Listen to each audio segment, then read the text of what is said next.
G'day. Look, this video, it's not going to be for everybody, and it's going to be a little bit heavy maybe. In fact, there's one person specifically that it's for. So there's this young person who, as I was, is struggling, dealing with depression, a feeling of hopelessness, that their life is broken. And we've been writing back and forth for a while, and they keep asking me, how do I deal with this dark part of me? What do I do to get past it? And firstly, I don't think that depression is part of you. Human beings, we have this lovely spirit in us, this potential for great goodness and darkness as well. But the darkness usually comes from outside, from trauma. And I don't think it's part of you, and I don't think that you should be defined by your disease or your problems. Be defined by how you rise above them, your continued efforts to get better. So depression, it can be situational, environmental, it can be a problem. It can be chemical, it can be like an illness, a disease, but it's something that's inflicted on you. It's like, like alcoholism or any problem that has a profound impact on your daily life. And the problem with depression or being an alcoholic or any of that stuff is that you can't see hope. And that's the thing that I can probably share, how I've cultivated it. And for me, hope, it's fundamental. Absent it, you can't get anywhere. You'll try and you'll fail and you'll be discouraged and you'll try again and you keep moving forward. But it's this war of attrition. But with hope, it almost doesn't matter whether you succeed or fail. You have this innate magic inside you, this possibility. And it's in there and it's available to you. The problem is you can't see it, you can't find it. And for me, I can't tell you what the recipe is. I think I just got lucky. But the key is preserving it. When you get that little whiff of hope, breathe life into it, protect it, be protective of your mental health. And you can start to see the characteristics of it. So that's why I'm holding a guitar, right? So when you are actively, daily, trying to pursue your health or your happiness or your personal growth, I think that's a symptom of hope. So when you detect that, fire it up, get stuck in there, So the guitar, right? This is a hobby that will take you a year to get to the level of sucking and another year to become mediocre. If you have, I have no talent. Okay, so if you have talent, you can probably pick it up and you're great. But I always wanted to try, so I decided to. And just consider that is in defiance of cancer. So that is a refusal to be defined by my cancer. It's saying, look, I'm taking this hobby, and it signifies that I mean to survive. Not just survive, I mean to thrive. If something makes me happy, I will pursue it. And I guess it's like closing your eyes and figuring out which direction the sun lays in. You can tell it's there. And I think that for somebody grappling with a problem, stepping back and just doing that basic, like mad scientist process where you detach yourself from your pain. Don't let your pain steer it. Analyze and try to understand it. Close your eyes and look for the sun. And then when you start to see the things that are positive and negative in your life, you no longer, you steer towards the positive stuff. And it may not work, or it may work a little bit but not consistently, but you keep trying. Because when you choose hope, and preserve it and ideally share it, it starts to grow. That's my opinion anyway. But look, there's people in the world, professional people, buffets like me, but there's people in the world who care and want to help you. So the thing is, when you're sick, you know, your family will say to you, oh, go see your therapist and do this and do that. And they are right. You need to do those things, but you need to own it. So you don't do it because they're telling you you should. You lean into your cure, not your disease. You fight it. So for me, depression is the enemy, right? I'm completely done. I'm past it. So I think mine was situational more than chemical. It was profound to the point of existential crisis. But I mean, and I'm dealing with the idea of another cancer now. But I smile. Why? It's because of that hope, that sense that it can work out. There's no guarantee that it will. There's no guarantee of future happiness. But if you don't pursue it, you won't have it. You know? So leaning into your disease is a guarantee. It's a guarantee of that future misery. And it's in you, and it's choice. So you choose an unproductive hobby. You choose to read a book that inspires thought. Listen to music that makes you feel joyful. And you wind these things into your daily life. And if at first they feel numb, you practice them. You know? So if you've got a choice between self-harm, which allows you to I don't know, maybe it's to feel something when you're numb. Or maybe it's to feel physical pain, to distract yourself from emotional and spiritual pain. I'm just a buffet. I don't have the answers. But I do know. Move away from that and towards this other side. You know, it's choice. We can all spend our lives trying to figure out who we are, trying to figure out strategies to solve our problems. Or we can choose. We can declare it, for better or worse, to the world who we are. So who am I? Captain Australia! And as odd as that is, probably to 9 out of 10 people, I think it's a good thing. And it's a righteous thing. I just want to help a charity, heal myself, and then get on with life. Yeah? But that's an on-purpose, mindful, deliberate choice. I decided I would not let my problems continue to hold the steering wheel of my life.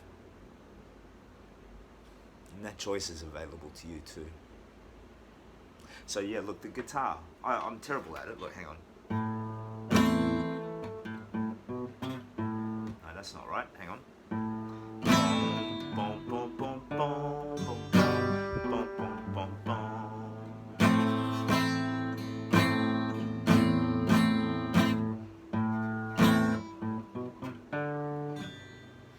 So, Neil Young. I love Neil Young. I never thought I'd be able to play a Neil Young song, you know. I've got a long way to go before I can make proper music, but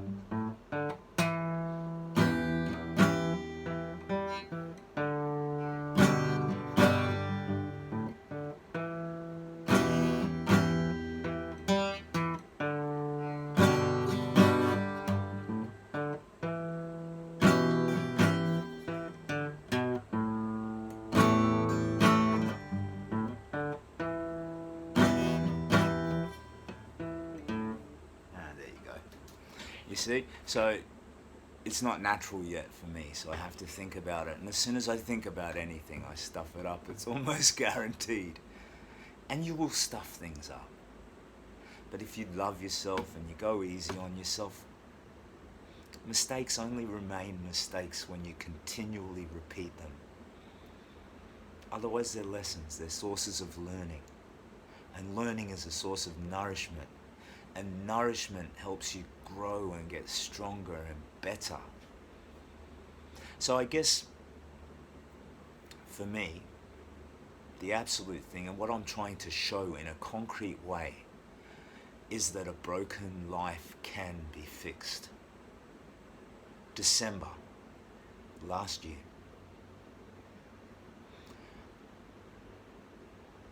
I was absent any kind of hope. The only thing that was allowing me to get through the day-to-day of living was my wonderful kids and wife. But you can't live for other people, you have to live for yourself. So that was keeping me breathing, but it wasn't keeping me alive. And I knew that for them I needed to fix myself. And it's all for them. They are my inspiration, my joy. They are the thing that brings the most meaning into my life.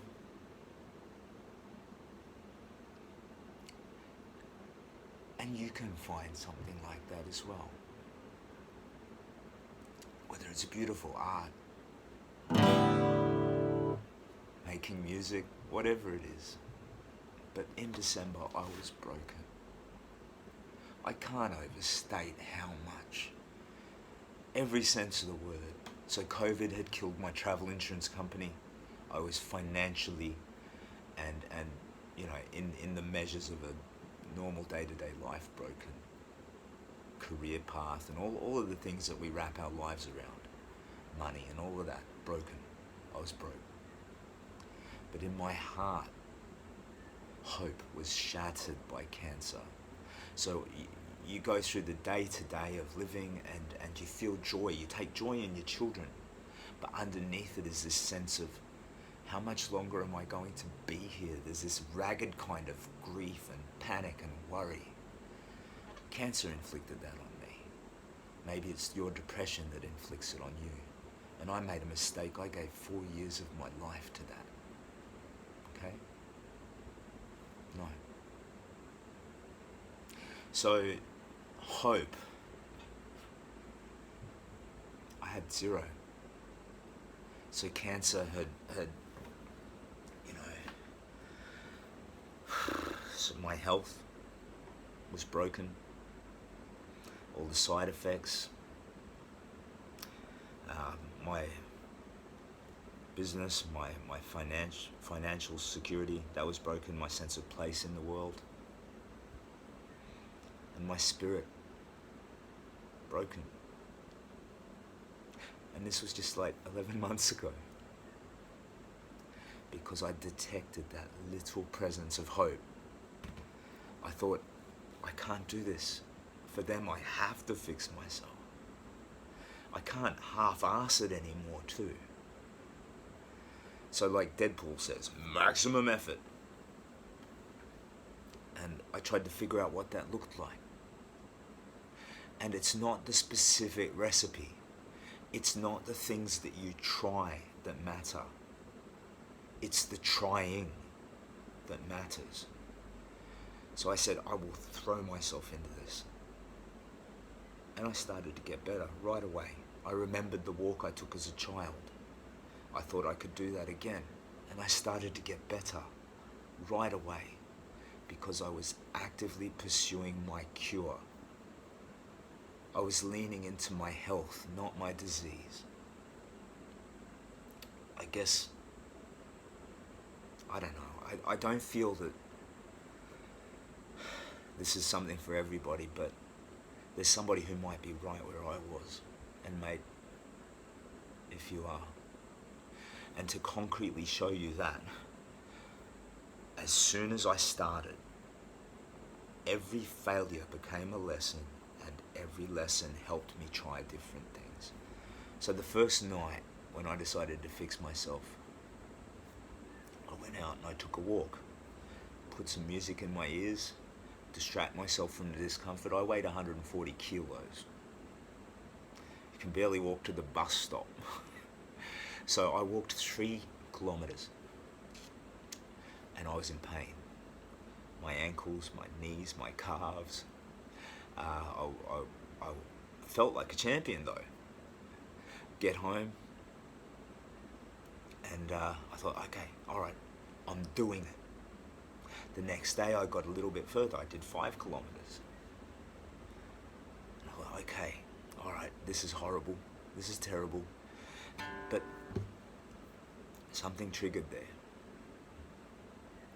And I felt the magic of it. I believed that I couldn't just make incremental change, I could make profound change. So, when I walked 5 kilometers, I got to the end and I wanted a hot bath and I wanted to rest, cuddle a teddy bear and suck my thumb and comfort myself. But we have warriors in us.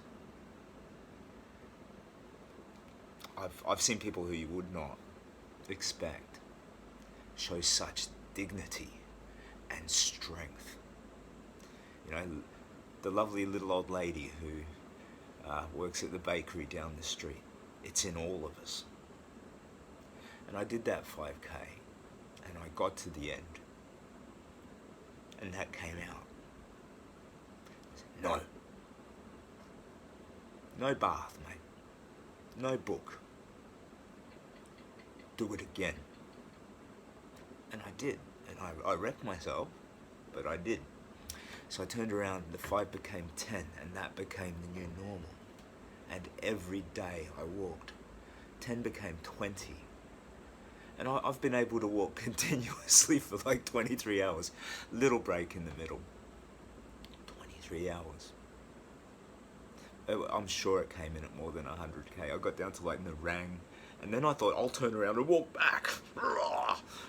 Reach back and do that double down thing, which was mentally just it's crazy. I gave up like shortly after that. So I thought, can I like walk for 2 days straight? And no, that's mental. And I wrecked myself. But I recovered really quickly, because when you push yourself, every time normal just stretches up just a little bit. So for me, that change, that movement towards hope, it happened progressively. And as soon as I decided to share it with other people, to help this charity, amplified it dramatically. So if in there's a way to help yourself and help others, I suggest that it might help. Help, hibbity help. But that's what it is. Helping others helps you.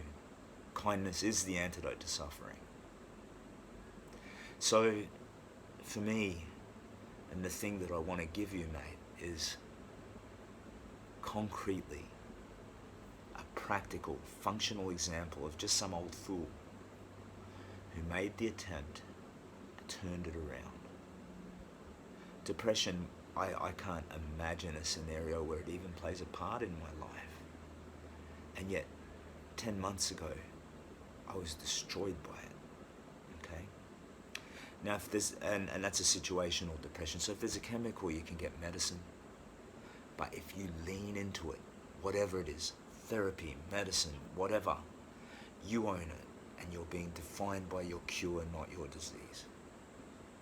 I guess that's what I'm trying to say. Now, I have this occupational hazard and this old man issue and post-chemotherapy, fog issue, where I repeat myself ad nauseum and I will ramble.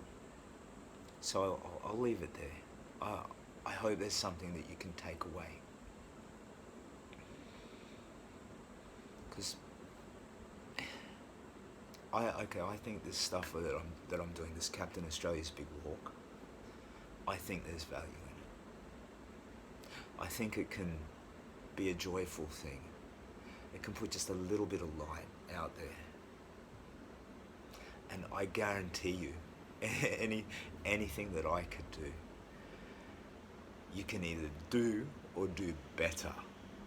So whatever that thing is, You know, it doesn't have to be a superhero costume and some mad quest. That's just me. But whatever that thing is, the harder you navigate towards it, the better you serve yourself, your community, your family, your friends, the people you love. Because it's in us all to try and find ways to shine and get better. And I guess that's all I want you to see, mate. Best of luck. My big walk is in like 29 days. I will leave King George Square, Brisbane. 8 to 10 weeks later, I'll arrive Federation Square in Melbourne. And yeah, I'm pretty excited. So there's going to be a La Nina weather event. I don't know, those Brisbane floods, 2011, I think, or was it? I think it was around Christmas time, January. So January 2012, maybe. Those floods were devastating, and that was the last La Nina weather event. So we got another one coming, supposedly not as severe. But when you're walking and sleeping in the bush, any rain's a little bit iffy. So I'm actually really excited that there's going to be some horrible weather and adversity. And I guess that's my final word. Contrast that. 10 months ago, every problem felt like a new burden to carry. Every new issue was the universe conspiring to overcome me. You had a pinch of hope, sparkle of rainbow dust. New cancer, okay, face up to it. La Nina weather event threatening this you know, the comfort, what little comfort's available of walking Brisbane to Melbourne. Okay, deal with it. That's exciting. So that's what hope looks like. And you can model from that. So for me, just at first it can be a bit crippling, but just in your mind, lock away 30 days and say, for 30 days, I'm going to make profound, explosive effort into changing my life. And then you do a stock take at the end of the 30 days. And if you've made some sort of meaningful change, double down. Because 3 months, that's like, you know, it's a quarter of a year. And you can really put a dent in probably just about any problem. Enough that you'll see momentum and hope. I think, anyway. So have a crack. Anyway, I'm just an old fool. There's about a dozen other people out there who want to help you as well. Find them. Best of luck.